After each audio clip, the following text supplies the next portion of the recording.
మా డాడీ ఒక drinker sir. మా ఇంటి పక్కన ఒక అంకుల్ తను మా సార్ని తలుచుకుంటే తన గురించి చెప్పాలంటే నాకు అలా ఉంది సార్. సో ఒక రోజు నా మీద కూల్ డ్రింక్ పడ్డది బర్త్డే రోజు. సో అలా వాష్రూమ్కి వెళ్ళి నేను క్లీన్ చేసుకుంటుండే నా ఫ్రెండ్ వచ్చి అలా నడుము పట్టుకోవడం గిచ్చడం. అసలు మా ఇంటి ముందు ఉండే ముసలోడు కూడా నన్ను అడ్వాంటేజ్ తీసుకున్నాడు సార్. ప్రైవేట్ క్లాస్ లో ముట్టుకోవడం, ఎట్ల పట్ల అట్లా కిస్ చేయడం, ఎక్కడ పడితే అక్కడ టచ్ చేసేవాడు, ఏది పడితే చేసేవాడు, ఎట్లా పడితే అట్లా మాట్లాడేవాళ్ళు. తను ఒక రోజు వచ్చాడు నా రూమ్ కి. మార్నింగ్ లేసే వరకు తను నా పక్కన ఉన్నాడు. సరే మ్యారేజ్ చేసుకుందామని నాకు ఒక థాట్ వచ్చింది. సో ఇదే విషయం వెళ్ళి నేను తనకి చెప్పాను, నేను ఉంచుకుంటాను అని చెప్పాడు. వేరే మగవాళ్ళని ఎవరిని చూడలేదను, ఇంక్లూడింగ్ యువర్ ఫాదర్. మగవాళ్ళు లేనటువంటి ప్రపంచాన్ని మేము సృష్టించలేము, అది ఊహించుకోవటం కూడా కష్టం, అది చేయలేనటువంటి ఒక అంశం. ఎంతకాలం బతుకుతావు అనేది నాకు అర్థం కావట్లేదు. నాకు అసలు జీవితం మీద విరక్తి వస్తుంది సార్. నాకు అసలు బతకాలని ఓపే లేదు.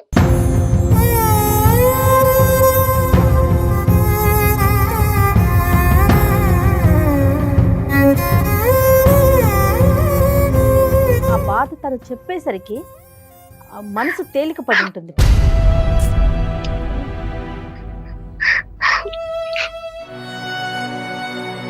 ఎవరికైనా ఏదైనా ఒక సందర్భంలో ఫేస్ చేస్తాం డాక్టర్ గారు, ఆడపిల్లలు ముఖ్యంగా. నేనైతే మాత్రము ఇటువంటి అబ్యూజ్ని డెత్తో కంపేర్ చేస్తానమ్మా.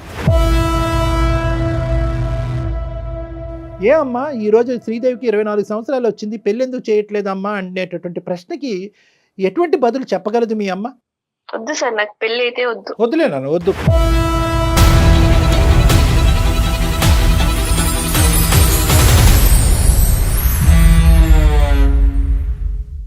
అత్యాధునికమైన టెక్నాలజీతో ఫెర్టిలిటీ ట్రీట్మెంట్ అందిస్తోంది మెడిసి ఐవీఎఫ్.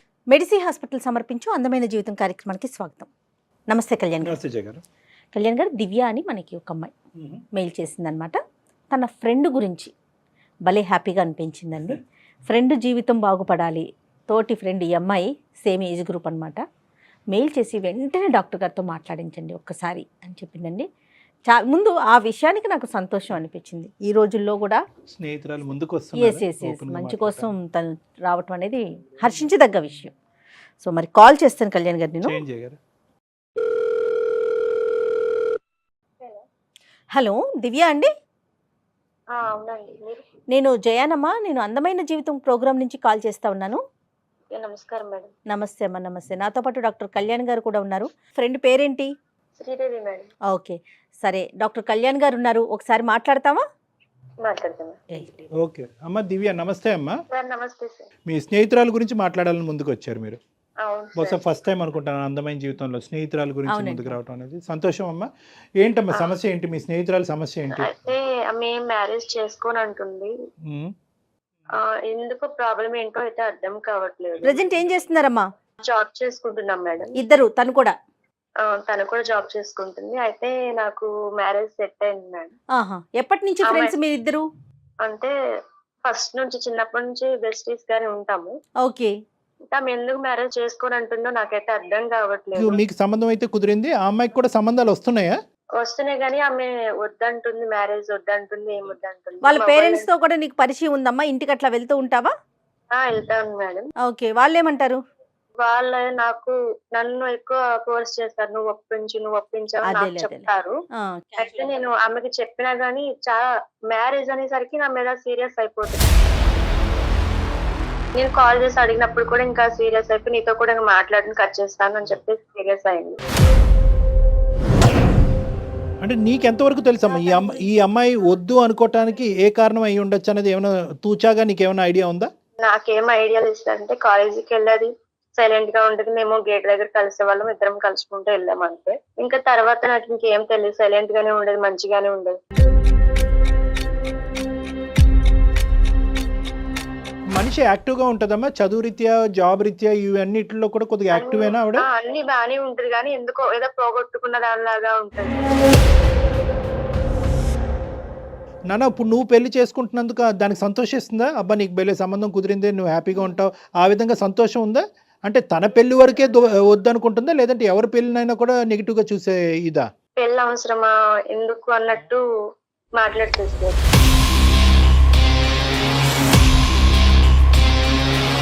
మగవాళ్ళతో కూడా మాట్లాడదు, మగవాళ్ళతో మాట్లాడదు. మగవాళ్ళతో మాట్లాడదు. మేము ఏదైనా సరదాగా జోక్ చేసినా ఒప్పుకోదు, ఆమెకు నచ్చదు. అంటే మామూలుగా ఈ కొద్దిగా అంటే బాయ్స్ ఆ జోక్స్ ఉంటాయి కదా, అవి కూడా నచ్చవు తనకి.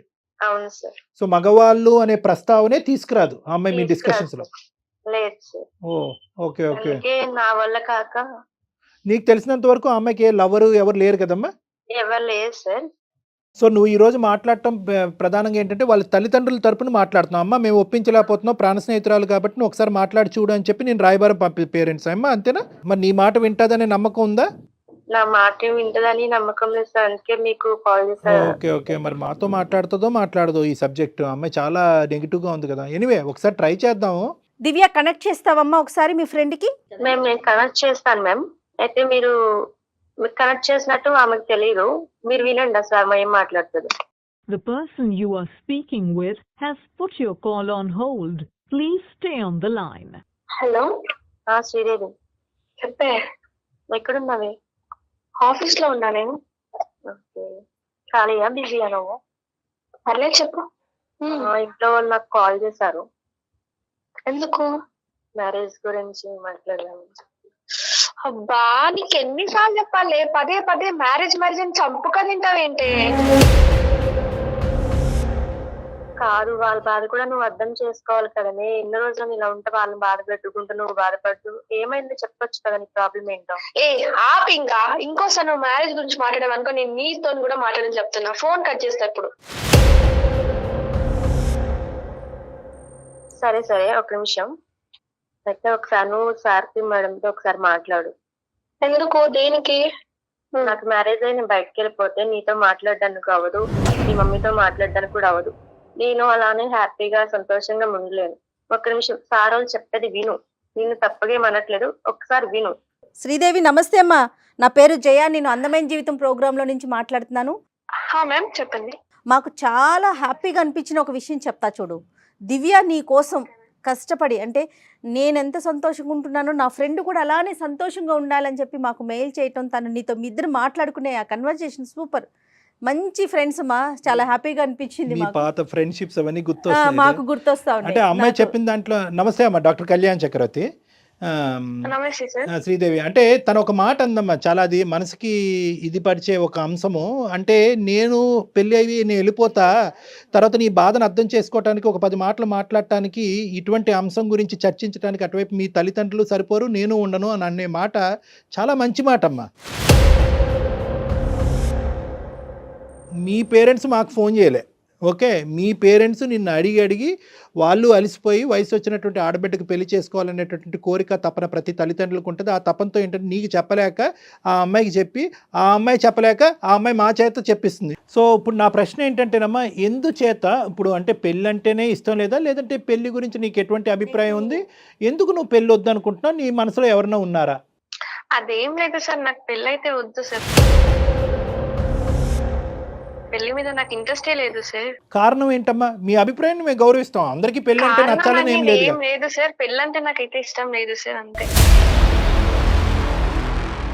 అంటే దానికి ఒక రీజన్ ఉంటుంది కదమ్మా. నేను పెళ్లి చేసుకోకూడదు అని అనుకోవటానికి నువ్వు ఏదైనా చూసుండొచ్చు, ఎక్కడైనా గమనించుండొచ్చు, ఏదైనా బాధపడి ఉండొచ్చు. ఇదివరకు మనం మాట్లాడుకుని చాలా సందర్భాల్లో మాట్లాడుకున్న మనసులో ఎవరో దాగున్నారు, అతన్ని అయితే పెళ్లి చేసుకుంటాను కాబట్టి ఈ పెళ్లి వద్దంటాను, ఆ కాన్సెప్ట్ నాకు అనిపించట్లేదమ్మా. ఇక్కడ ఏంటంటే బహుశా శ్రీదేవి ఏదో చెప్పవలసింది మనసులో దాగుంది, కానీ అది చెప్పలేనటువంటి పరిస్థితిలో ఉన్నట్టు అనిపిస్తుంది. బహుశా ప్రాణ స్నేహితురాలతో కూడా షేర్ చేసుకోవాలనేటువంటి అంశంగా నాకు అనిపిస్తుంది. కాబట్టి దివ్యాని మనం కాల్లోంచి తప్పిస్తే బహుశా శ్రీదేవి ఓపెన్ అవుతుందేమో అన్నది నా అభిప్రాయం. ఏం శ్రీదేవి, ఆ పని చేద్దామా? మీరు ఏమైనా ఓపెన్ గా మాట్లాడతారా? ఆమె నాతో కూడా షేర్ చేసుకోవాలంత ఏదో ఉంది, ఆమె మనసులో బయట పెట్టట్లేదు. నేను కాల్ కట్ చేస్తున్నాను సార్, మీరు మాట్లాడతారు. నేనేమంటున్నానంటేనమ్మా, బహుశా ఏంటంటే నువ్వు ఏదైతే పాత్ర నువ్వు పోషించావు ఇప్పుడు వరకు అది 50% వరకు సఫలమైంది. అంటే ఏంటంటే ఈ అమ్మాయిని మా వేదిక వరకు తీసుకొచ్చి మా చేత మాట్లాడిపించడానికి, దానికి ఆ అమ్మాయి మాట్లాడటానికి అంగీకరించడం అనేది ఒక 50% అయ్యింది. కాబట్టి నెక్స్ట్ 50% తన మనసులో ఏం దాగుంది అనేది మేము తెలుసుకున్న తర్వాత అవసరమైతే కనుక మేము మళ్ళీ నీకు కమ్యూనికేట్ చేసి అసలు బ్యాక్గ్రౌండ్లో ఏం జరుగుతుంది అనేది నీకు తెలియపరుస్తామమ్మా. ఓకేనమ్మా, బాయ్ అమ్మా, మళ్ళీ కలుద్దాం. ఈ పద్ధతిలో కూడా మాట్లాడకూడదేమో, ఏదన్నా 4 walls మధ్యన ఒక క్లినికల్ రూమ్లో మాట్లాడేటటువంటి అంశంగా నాకు అనిపిస్తుంది. కానీ ఈరోజు ఏంటంటే బహుశా ఈ అవకాశం మళ్ళీ రాదేమో అనేటటువంటి ఉద్దేశంతో మళ్ళీ నువ్వు మాకు అంగీకరించకపోవచ్చు, రావచ్చు, రాకపోవచ్చు, ఇలాంటి రకరకాల ప్రాబిలిటీస్ ఉన్నాయి. కాబట్టి ఇది కాన్ఫిడెన్షియల్ డిస్కషన్ కాబట్టి నువ్వు నీ పేరు వరకే బయటకు వచ్చింది, నువ్వు ఎవరు, ఏంటి, ఎక్కడ అనే పూర్వాపరాలు తెలియవు. కాబట్టి ఇప్పుడు దివ్య కూడా కాల్ నుంచి కట్ అయింది కాబట్టి నువ్వు ఫ్రీగా మాతో మాట్లాడాలని నా కోరికమ్మ. తప్పకుండా సార్. కాకపోతే నేను మీ విషయం నేను ఒప్పుకుంటాను సార్, మీరు ఇంతవరకు ఏమేమి మాట్లాడారో అన్నిటికీ నేను ఒప్పుకుంటాను. కానీ నేను మాత్రం పెళ్లి చేసుకోవడానికి మాత్రం సిద్ధంగా లేను సార్. నాకు నా జీవితంలో జరిగింది చాలా అంటే చాలా, చిన్నప్పటి నుంచి ఇప్పటిదాకా చాలా ఏగాను సార్. మగవాళ్ళంటేనే అబ్బా అనిపించేటట్టు ఉంది సార్. వద్దు సార్, నాకు పెళ్లి అయితే వద్దులేనా, వద్దు. ఇప్పుడు నేను ఇందాక ఒక మాట చెప్పాను కదమ్మా, ప్రైమరీ పాయింట్. ఆ అమ్మాయి ఏదో మనకు ఫోన్ చేసింది, ఆ అమ్మాయిని ఏమో వచ్చి తల్లిదండ్రులు ఈ అమ్మాయిని రాయబారం పంపించడం వల్ల నీ చేత పెళ్లికి ఒప్పించుకోవటం అనేది కంకణం కట్టుకోలేదు మేము. కారణాలు చెప్తే కనుక కొద్దిగా మనుషులు అనేటటువంటిది వాళ్ళు చల్లబడతారు. ఓహో, ఇంత జరగటం వల్ల ఈ అమ్మాయి ఇటువంటి నిర్ణయం తీసుకుంది అనేటటువంటిది నువ్వు చెప్పలేకపోతున్నావు. వాళ్ళకి అర్థమయ్యేటటువంటి పద్ధతిలో అది కూడా నువ్వు ఒప్పుకుంటే కనుక ఇది రివీల్ చేయొచ్చు, ఈ విధంగా మా తల్లిదండ్రులతో నా ఫ్రెండ్తో మాట్లాడచ్చు అని నువ్వు పర్మిషన్ ఇస్తే కనుక నీ కాన్ఫిడెన్షియాలిటీ అనేది మేము బ్రీచ్ చేసి వాళ్ళకి చెప్పడం జరుగుతుంది. దాన్ని బట్టి తర్వాత పెళ్లికి నువ్వు అంగీకరిస్తావా, వాళ్ళు పెళ్లి గురించి వాళ్ళు ప్రెషర్ పెడతారా లేదా అనేది తర్వాత సంగతి తర్వాత చూద్దాం. చిన్నప్పటి నుంచి ఇప్పటిదాకా సార్ నేను ఏ వరకు షేర్ చేసుకోలేదు మా ఇంట్లో వాళ్ళతో, కానీ ఇప్పుడు నాతో మాట్లాడిన నా ఫ్రెండ్ తో కానీ కూడా నేను షేర్ చేసుకోలేదు సార్. అంత బాధను అనుభవించి ఇప్పటిదాకా వచ్చాను సార్. నా చిన్నప్పుడు సార్ నాకు ఒక 12 ఏళ్ళు ఉంటాయేమో. అప్పుడు నా ఇంటి పక్కన ఒక అంకుల్ ఉండేవాడు. ఆ అంకుల్ తో మాడుకునే వాళ్ళు, నార్మల్ గా పిలిచేవాడు. తను నన్ను ముట్టుకోవడం, ప్రైవేట్ క్లాస్ లో ముట్టుకోవడం, అది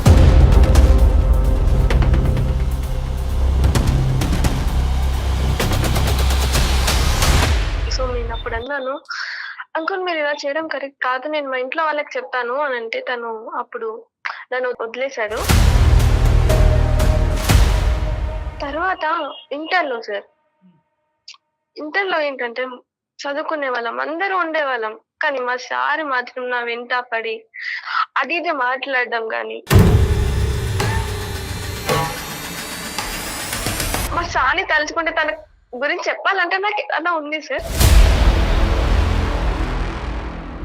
ఎక్కడ పడితే అక్కడ టచ్ చేసేవాడు, ఏది పడితే చేసేవాడు, ఎట్లా పడితే అట్లా మాట్లాడేవాళ్ళు. చాలా అంటే చాలా మాట్లాడేవాడు సార్. నేను అసలు దానికి ఆన్సర్ ఇవ్వలేక మళ్ళీ ఎక్కడ నా చదువు డిస్టర్బ్ అవుతుందో నేను ఏమని దాన్ని కాదు సార్. చెప్పలేదమ్మా శ్రీదేవి, ఎవరికి చెప్పలేదా నువ్వు? లేదు, మేము ఎవరికి చెప్పలేకపోయాను. ఆ సిచ్యువేషన్ నేను ఎవరికి చెప్పుకోగలను సరే. నేను అందరు ముందర బ్యాడ్ అవుతానేమో, నువ్వు చదివియకపోతే వేరే వాళ్ళు ఎందుకు నీ దగ్గరకు వస్తారు అని నా టాపిక్ వస్తదేమో అని నేను ఎవరికి ఫ్రెండ్స్ కానీ పోనీ కదమ్మా. ఇంట్లో సపోర్టివ్ అట్మాస్ఫియర్ ఏనమ్మా? ఇంట్లో అంటే అమ్మ నాన్న అర్థం చేసుకునే వాతావరణమేనా మీ ఇంట్లో? సార్ ఇంట్లో వాళ్ళు చెప్తే అర్థం చేసుకున్నారా, మీ దాకా రాదేమో సార్ ఇప్పుడు ఈ సిచ్యువేషన్ నాకు తెలిసి. మా ఇంట్లో వాళ్ళు అసలు, మా డాడీ ఒక డ్రింకర్ సార్, మా మమ్మీ నన్ను ఇప్పటిదాకా చిన్నప్పటి నుంచి ఇప్పటిదాకా నన్ను ఆ పని ఈ పని చేసి నన్ను ఇప్పటిదాకా చదివించింది మాత్రం మా అమ్మనే సార్.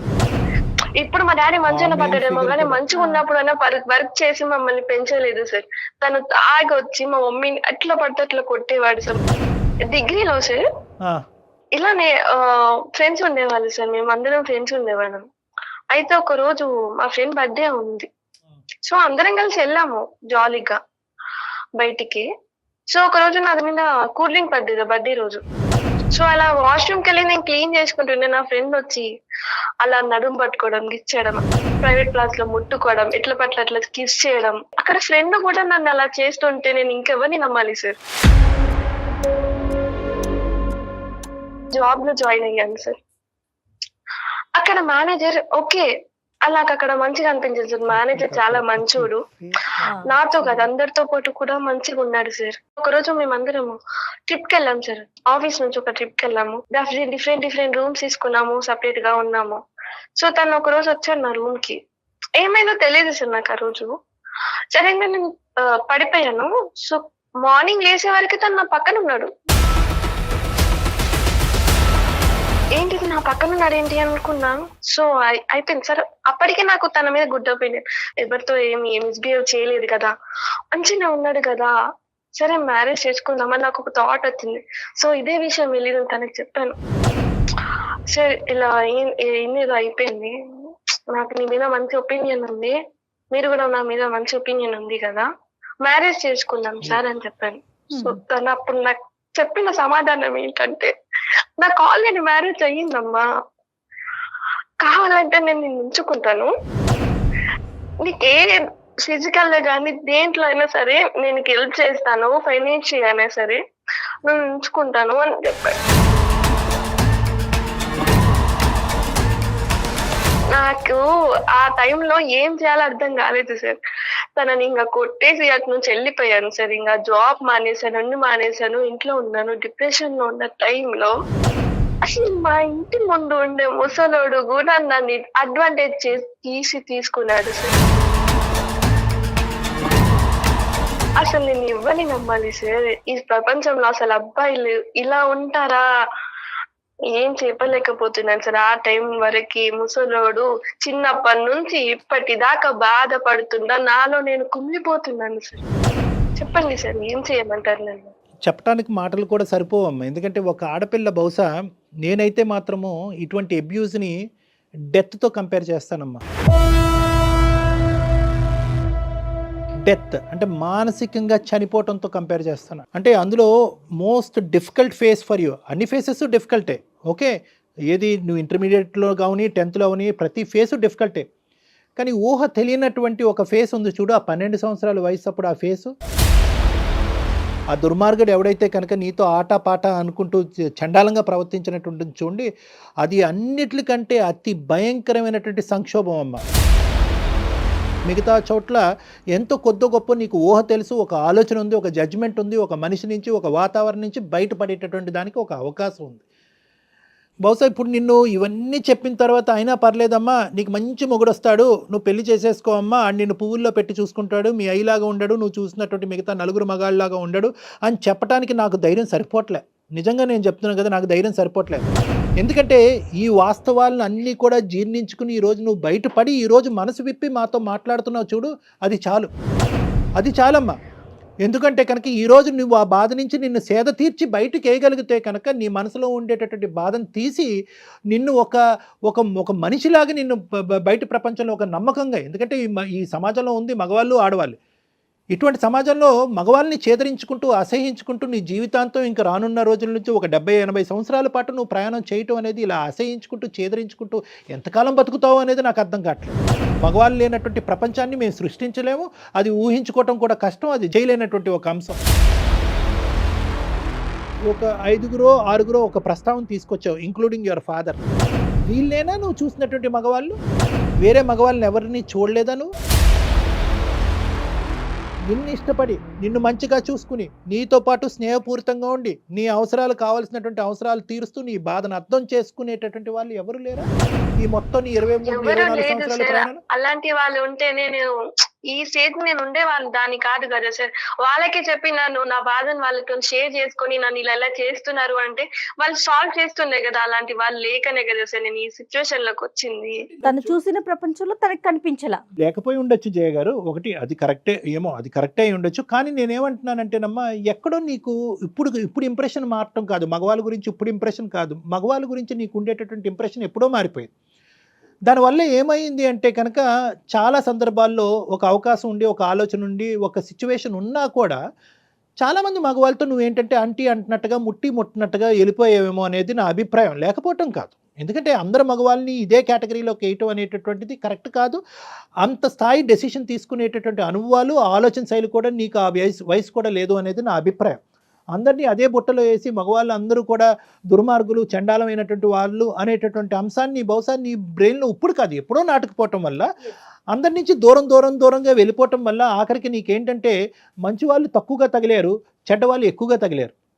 కాబట్టి నీకు ఒక అభిప్రాయం అనేది నీ మానసికంగా ఒకటి క్రియేట్ అయిపోయింది. మగవాళ్ళు ఆ జాతే కరెక్ట్ కాదు, అటువంటి జాతిని నేను చూడటమే తప్పు, అటువంటి జాతిని పెళ్లి చేసుకుని ఒక ప్రయాణం కొనసాగించడం అనేటటువంటిది అసలు నేను ఊహించుకోనటువంటి అంశంగా నువ్వు ఒక నిర్ణయంకి వచ్చేసావు అనేది నా అభిప్రాయం. నీ బాధను నేనేమి ఇక్కడ తక్కువ చేసి మాట్లాడట్లేదు. నీకు జరిగినటువంటి సంఘటనలు ఏదో జరిగిపోయినాయి అమ్మా, ఈ రోజు నువ్వు మర్చిపోయి నువ్వు ఆటోమేటిక్గా కళ్ళు మూసుకుని నువ్వు ముందుకెళ్ళిపో అనేటటువంటిది అనట్లేదు. నెక్స్ట్ ఏంటి లైఫ్లో నువ్వేమనుకుంటున్నావు? ఇంకో విధంగా నీ జీవితాన్ని చూడటానికి ఊహించుకోవటానికి ఒక అవకాశం ఉందా? నాకు అసలు జీవితం మీద విరక్తి వస్తుంది సార్. నాకు అసలు బతకాలని ఓపే లేదు. ఇప్పుడు బతుకుతున్నాను అంటే దానికి కారణం మా అమ్మ. తన వల్లనే నేను ఇప్పుడు బతుకుతున్నాను. ఇంకా మంచిగా బతకాలి అలాంటి థాట్స్ అయితే నా దాంట్లో ఏం లేవు సార్. నేను మానసికంగా చచ్చిపోయాను సార్.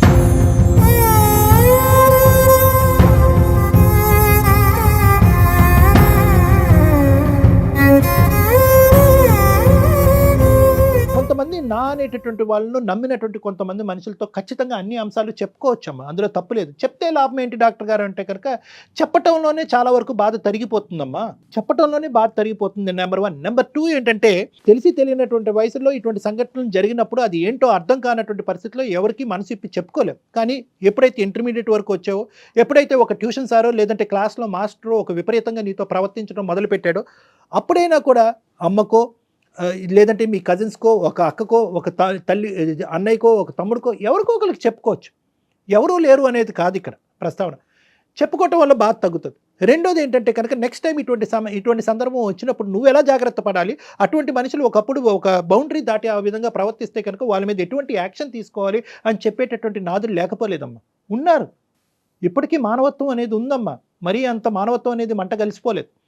నేనేమంటున్నానంటే నీకు జరిగినటువంటి సంఘటనలు ఒక ఎత్తు, జరిగినటువంటి సంఘటనల్ని ఏ విధంగా డీల్ చేయలేకపోయావు అనేది రెండో అంశం. ఒకటి చెప్పుకోలేకపోయావు, పనిష్ చేయవలసినటువంటి విధంగా కొంతమందిని పనిష్ చేసి ఉంటే కనుక వాళ్ళకి ఖచ్చితంగా బుద్ధి వచ్చి ఉండేది. నీతో కాదు ఇంక ఏ ఆడపిల్లతో కూడా ఆడుకునేటటువంటి దానికి అవకాశం ఉండేది కాదు. ఎందుకంటే నీలాంటి వాళ్ళని ఎంతమందితో వాళ్ళు ఇది తీసుకుంటున్నారు. సో అది కేవలం నీకు సంబంధించినటువంటి బాధ్యతే కాదు, సమాజానికి సంబంధించినటువంటి బాధ్యతగా ఆ విధంగా నువ్వు అడుగు వేసి ఉంటే కనుక బాగుండేది. డాక్టర్ గారు అన్నట్టు నువ్వు సైలెంట్గా ఉండిపోవడంతో వాళ్ళకి ఒక అడ్వాంటేజ్ కదా.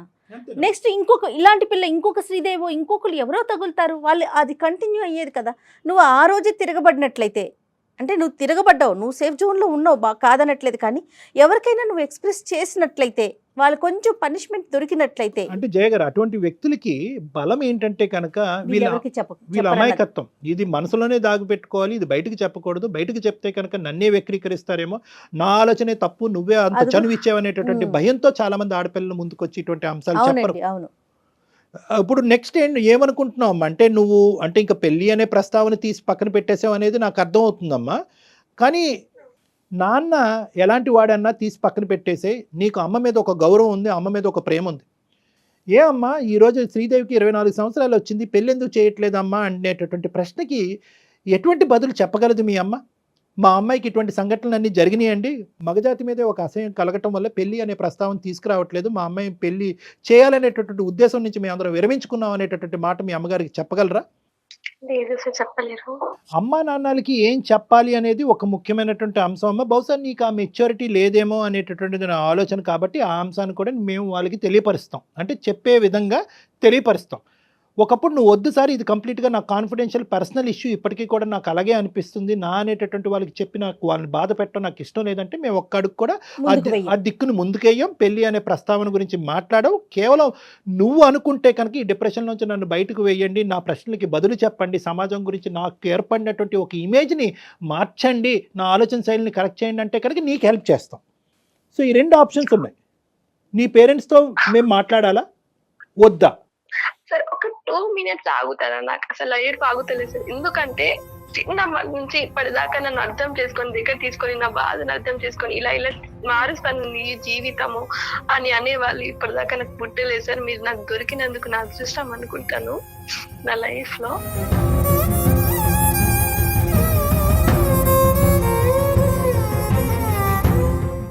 అమ్మ టేక్ యూర్ టైం అమ్మా. నేనేమి పుష్ చేయట్లేదు, ఎటువంటి అంశంలో నేను ముందుకు తొయ్యట్లేదు. ఇప్పటి వరకు నువ్వు ఈ సబ్జెక్ట్ మీద ఎప్పుడు తను ఆలోచించలేదు, ఎవరికి ఏడవలేదు. చెప్పుకోలేదు కదా, ఆ బాధ తను చెప్పేసరికి ఆ మనసు తేలిక పడి ఉంటుంది.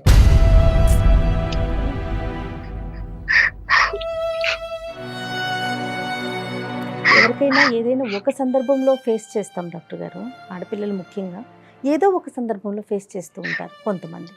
కానీ దురదృష్టం అనుకోవాలో ఏమో కానీ ప్రతి పాపం లెవెల్లో అంటే ప్రతి literally level, చెప్పాలి yes, yes. అంటే ఆ అమ్మాయి చెప్పినటువంటి ఏజ్ బట్టి ఎవ్రీ 4 to 5 yearsలో ఒక సంఘటన జరిగింది. ఇంక ఏ విధంగా నమ్మకం వస్తుంది ఆ అమ్మాయికి? ఏ విధంగా చెప్పగలం? వీళ్ళని వదిలేసేమో మిగతా వాళ్ళందరూ మంచోళ్ళే, దేవుళ్ళే అని మనం ఎలా చెప్తాం? నీకు వచ్చేటటువంటి మొగుడు మీ నాన్నలాగా ఈ నలుగురిలాగా ఉండడు, మంచోడు ఉంటాడని ఎలా చెప్తాం? ఆ ధైర్యాన్ని కల్పించాలి. శ్రీదేవి సార్ చెప్పండి. అమ్మ సారీ అమ్మ, నీ బాధని మేము పూర్తిగా అర్థం చేసుకుంటున్నాం. కానీ దీనికి ఒక ఇమోషనల్ సొల్యూషన్ కంటే ఒక ప్రాక్టికల్ సొల్యూషన్ అనేటువంటిది కూడా వెతకాలి. నీకు అనుభవం ఆ వయసు లేదు కాబట్టి అమ్మాయిలకి చెప్పాలి అనేది నా అభిప్రాయం అమ్మ. ఎవరు ఎప్పుడు చేశారు, ఎవరు వాళ్ళు అనేటటువంటి ప్రస్తావన కాకుండా జరిగింది ఇటువంటి ఇది. సంఘటనలు జరగటం వల్ల మానసికంగా ఆ అమ్మాయి ఇబ్బంది పడి పెళ్లి వరకు రాలేకపోతుంది. ఒక్కసారి మీ అమ్మాయిని మీ కూతురుగా ఒక మనిషిగా మనం అర్థం చేసుకుందాం. ఆ అమ్మాయి మనసులో ఉండేటటువంటి ఆ డిప్రెషన్ని క్లియర్ చేసేటటువంటి ప్రయత్నం చేద్దాం. పెళ్ళికి కాస్త గ్యాప్ ఇద్దాం, కొద్దిగా వ్యవధి ఇద్దాం, ఆ అమ్మాయిని తేరుకునే దానికి ఒక అవకాశం ఇద్దాం. ఆదరాబాదరాగా వయసు వచ్చిందనో లేదంటే డిగ్రీలు ఉద్యోగాలు పెరిగినాయి అనేటటువంటి ఉద్దేశంతో సమాజంలో ఈ వయసులోనే పెళ్లి చేయాలనేటటువంటి సామాజిక పరమైనటువంటి ఎక్స్పెక్టేషన్ పరంగా మనం కొట్టుకుపోవద్దు. ఈ అమ్మాయి మనసులో ఉండేటటువంటి బాధని చల్లార్చేటటువంటి ప్రయత్నం మనం అందరం చేయాలి అనేటటువంటి విధంగా నేను నీ పేరెంట్స్కి నేను కౌన్సిలింగ్ చేస్తానమ్మా శ్రీదేవి. సార్ ఎందుకంటే కనుకమ్మా ఈరోజు నువ్వు మనసు విప్పి ఈరోజు ఏడుస్తూ మాతో మొత్తం బాధ అంతా చెప్పుకున్నావు. ప్రతి సమయం ప్రతి సందర్భంలో మేము మీకు ఉండకపోవచ్చు. పెద్ద దిక్కుగా ఇదే బాధ నీకు మళ్ళీ గుర్తొస్తే కనుక దానికి సంబంధించినటువంటి బెస్ట్ కౌన్సిలర్స్ ఎవరన్నా ఉన్నారంటే కనుక అది మీ తల్లిదండ్రులే. పేరెంట్స్, ముఖ్యంగా మీ తల్లి. నాన్నగారు ఎంతవరకు మారారో నాకు తెలియదు. నిన్ను మీ అమ్మ అర్థం చేసుకునే విధంగా ప్రపంచంలో ఎవరు అర్థం చేసుకోరమ్మా. మీకు తల్లికి మించిన దైవం ఎవరు లేరు. కాబట్టి ఈరోజు ఇంతవరకు మా వరకు వచ్చావు, ఒక నమ్మకంతో వచ్చావు. మేము ఇచ్చినటువంటి పరిష్కారానికి ఈ విధంగా నన్ను సేద తీర్చి ఒక కౌన్సిలింగ్ చేసి నాకు ఒక నమ్మకాన్ని ఇచ్చినటువంటి పెద్దవారుగా మీకు కనిపిస్తున్నారు నాకు అని చెప్పి బాధపడ్డావు, ఏడ్చావు, గొప్పగా ఫీల్ అయ్యావు. అదే స్థానాన్ని ఈరోజు మాకు ఇచ్చేటటువంటి స్థానాన్ని మీ తల్లికి కూడా ఇవ్వాలి అనేది నా అభిప్రాయం. ఖచ్చితంగా ఈ మాట చెప్తే జయ గారు, మీ అమ్మగారు అదంతా తీసి పక్కన పెట్టమ్మా, పెళ్ళి అనేటటువంటి పద్ధతిలో మాట్లాడతారని నేను అనుకోవట్లేదు. నీ మనసుని మా అందరికంటే బాగా అర్థం చేసుకునే ఒక గొప్ప వ్యక్తి ఎవరైనా ఉన్నారంటే అది మీ తల్లి. నీకు శ్రీదేవి నీ బరువు మొత్తం తగ్గిపోతుందమ్మా. నీ మనసులో ఉన్న బాధ బరువు అమ్మతో చెప్పావు అంటే 100% తగ్గిపోద్ది. పెళ్ళి అనేది తర్వాత నెక్స్ట్ అది ఇప్పుడు వద్దమ్మా, ప్రస్తావన వద్దు. ఫస్ట్ నీకు కావాల్సింది ఏంటంటే ఓదార్పు, బాధ తీరాలి, ఉన్నాము అన్న ఒక ధైర్యం, ఒక నమ్మకం. తర్వాత ఏంటంటేనమ్మా లాస్ట్లో వచ్చేటటువంటిది ఏంటంటే కనుక నువ్వు నా ఎదురుగుంటా కూర్చుంటే కనుక నేను చెప్పేటటువంటి కొన్ని ఎగ్జాంపుల్స్ బట్టి, నేను చెప్పేటటువంటి కొన్ని ఇన్పుట్స్ బట్టి ఇటువంటి సంఘటనలు ఎంత ఫ్రీక్వెంట్గా సొసైటీలో జరుగుతున్నాయి, ఆడపిల్లలు ముందొచ్చి ఏ విధంగా గొంతిప్పి మాట్లాడాలి, సమయస్ఫూర్తితో ఒక ఆలోచన శైలితో అందరినీ అపనమ్మకంతో చూడకుండా కొంతమందిని నమ్మి ముందుకొచ్చి మనసు విప్పి ఎలా మాట్లాడాలి అనేటటువంటి అంశం ఒకటి తెలుస్తుంది. రానున్న రోజుల్లో ఒకప్పుడు ఇటువంటి సంఘటనలు పునరావృతం అయితే నీ జీవితంలో ఏ విధంగా రియాక్ట్ అవ్వాలి, ఏ విధమైనటువంటి విధంగా తక్షణ కర్తవ్యంగా ఒక స్టెప్ తీసుకోవాలనేది ఒకటి అర్థమవుతుంది. రెండోది ఏంటంటే కనుక మరీ ఒక మగజాతినే కంప్లీట్గా నీ జీవితాల నుంచి డిలీట్ చేసేసి ఆ జాతికి ఎటువంటి రోలు లేదు, అటువంటి వ్యక్తులతో నాకు ఎటువంటి సంబంధం లేదు అనేటటువంటి అపనమ్మకం ఏదైతే నీ మనసులో క్రియేట్ అయిందో అందులో నమ్మకం కుదిరేటటువంటి విధంగా నేను కొన్ని ఎగ్జాంపుల్స్, కొన్ని ఇన్ఫర్మేషన్ నీ బ్రెయిన్లో పెడతానమ్మా. దాన్ని బట్టి నెక్స్ట్ ఫేజ్లో పెళ్లి చేసుకుంటావు లేదా అన్నది ఒకసారి ఆలోచించు. అయితే కళ్యాణ్ గారు తనకి ఇమీడియట్గా తన మనసులో ఇప్పుడు ఏదైతే మగజాతి అంతా ఇంతే అనే ఒక ఆలోచనకు తను వచ్చిందో ఇమీడియట్గా పోదండి. మీరు కొన్ని రోజుల పాటు తనతో మాట్లాడాలి, కొన్ని సెషన్స్ తీసుకోవాలి. ఎందుకంటే గాయపడిన హృదయం కదా, చిన్నప్పుడు అది కూడా చిన్నప్పుడు ఏమి తెలియని వయసులో కదా. శ్రీదేవి డాక్టర్ గారు చెప్పింది ఒకసారి ఆలకించమ్మా, ఒకసారి అమ్మతో మాట్లాడదాం, తర్వాత నువ్వు ఒకసారి డాక్టర్ గారిని కలుద్దు గాని. తప్పకుండా సార్, తప్పకుండా మాట్లాడండి. ప్రతి ఆడపిల్ల ఆలోచించవలసిన అంశం ఏంటంటే ఇది నేను చెప్పకపోవటం వల్ల, ఇది బహిర్గతం చేసి ఒక యాక్షన్ తీసుకోకపోవటం వల్ల నేను సేఫ్ అవుతానని అనుకోవద్దు. ఎందుకంటే కనుక ఈ క్రూరులు, ఈ మూర్ఖులు, ఈ విధ్వంసకరమైనటువంటి ఆలోచన శైలి కలిగేటటువంటి వాళ్ళు వీళ్ళని పీడోఫైల్స్ అంటారు, లేదంటే అబ్యూజర్స్ అంటూ ఉంటారు. వీళ్ళు చాలా డేంజరస్ సొసైటీ. మీరందరూ ఆడపిల్లలందరూ కంకణం కట్టుకుంటేనే వీళ్ళని బహిర్గతం చేసి సమాజంలో వీళ్ళని శిక్షించేటటువంటి విధంగా మీరు ముందుకెళ్ళచ్చు. ఇది కేవలం నీ వరకు చేసుకునేటటువంటిది ఒకటే కాదు, నువ్వు అందరినీ తట్టి లేపేటటువంటి ఒక కార్యక్రమం కింద ఈరోజు మనం ఎపిసోడ్ మిగలాలి అని అంటున్నాం. భయపడద్దు, వాళ్ళు ఎన్ని బ్లాక్మెయిల్ చేసినా, ఎన్ని పద్ధతులకు, ఎన్ని విధాలుగా మాట్లాడినా మీరు భయపడద్దు, ముందుకు రండి. ఎందుకంటే సమాజంలో మంచితనం అనేటటువంటిది ఉంది, సమాజంలో ఒక న్యాయం అనేటటువంటిది ఉంది. ఇలాంటి వాళ్ళని శిక్ష పడేటటువంటి పద్ధతులు, మార్గాలు ఉన్నాయి. అన్లెస్ అండ్ అంటిల్ మీరు గొంతిప్పి మాట్లాడేంత వరకు ఇవన్నీ ముందుకు రావడానికి అవకాశం లేదు. అర్థమైందమ్మా? తప్పకుండా సార్. నువ్వు ఓపెన్గా మాట్లాడావు, ఒకసారి డాక్టర్ గారిని కలుద్దు కానీ, ఓకేనా? ధైర్యంగా ఉండు. దివ్యతో కూడా ఒక 2 మాటలు చెప్తామమ్మా. అమ్మ దివ్యతో కూడా, ఎందుకంటే అమ్మాయి మనకి ఎంతో ఒక ఆశతో, ఒక కోరికతో, ఒక మంచి ఆలోచన, అభిప్రాయంతో ఈరోజు మాకు ఫోన్ కలిపింది కాబట్టి దివ్యతో కూడా మేము ఒక 2 మాటలు చెప్తాము. ఎందుకంటే ఆ అమ్మాయి యొక్క సపోర్ట్ సేమ్ ఏజ్ గ్రూప్ కాబట్టి ఆ అమ్మాయి యొక్క సపోర్ట్ కూడా నీకు లైఫ్లో చాలా ఇంపార్టెంట్. ఆ అమ్మాయికి కూడా ఇవి 2 మాటలు చెప్తాను నీ పర్మిషన్తో. ఓకేనమ్మా? Okay sir. రైట్, ఓకే అమ్మా. మళ్ళీ కలుద్దాం క్లినిక్లో. అమ్మానంతో పాటు అమ్మానంతో నేను మాట్లాడతాను, ఫోన్ చేసి మాట్లాడతాను అమ్మానంతో పాటు కలిసి మీరు అందరూ కలిపి నా దగ్గరికి వద్దిరిగా నా క్లినిక్కి. ఓకేనమ్మా? తప్పకుండా sir. Okay okay sir. Right. అంటే అది ఎలాంటి బాధ అంటే మేడం, అది బహుశా అనుభవించేటటువంటి వాళ్ళకి తప్ప ఇంకొకరికి ఎవరికి కూడా ఆ బాధ తెలియదు. ఎందుకంటే అది ఈ అమ్మాయి ఇంత డిస్క్రిప్టివ్గా చెప్తుంది. చాలామంది ఇటువంటి ఆడపిల్లలు PTSD అంటారండి, పోస్ట్ ట్రామాటిక్ స్ట్రెస్ డిసార్డర్ అంటారు. అంటే ఎంత ట్రామా అంటే కనుక ఆ ట్రామా వాళ్ళకి నిద్రలో కానీ, రేపొద్దున పెళ్ళి అయిన తర్వాత కానీ, భార్యాభర్తలుగా జీవితం ఉండేటప్పుడు కానీ ఇవన్నీ ఆ గుర్తులు, ఆ జ్ఞాపకాలు వస్తూ ఉంటాయి. ఈరోజు ఈ అమ్మాయి ఏంటంటే ఆ జ్ఞాపకాల వల్ల పెళ్ళే చేసుకుంటుంది. అది వేరే. కొంతమంది ఆడపిల్లలు ఏంటంటే తల్లిదండ్రుల భయము, లేదంటే సమాజం యొక్క పట్టింపులు, పంతాల వల్ల కానీ పెళ్లి వరకు చేసేసుకుంటారు. పెళ్ళి అయిన తర్వాత కూడా వాళ్ళకి ఆ జ్ఞాపకాలు పదే పదే గుర్తొస్తూ ఉంటాయి. ఎందుకు నేను బానిస అయ్యాను, ఆ క్షణంలో నేను ఎందుకు మాట్లాడలేకపోయాను, నేను ఎందుకు ఏకాకిని అయ్యాను అనేటటువంటి బాధ అనుక్షణం వాళ్ళని బాధ పెడుతూనే ఉంటుందమ్మా.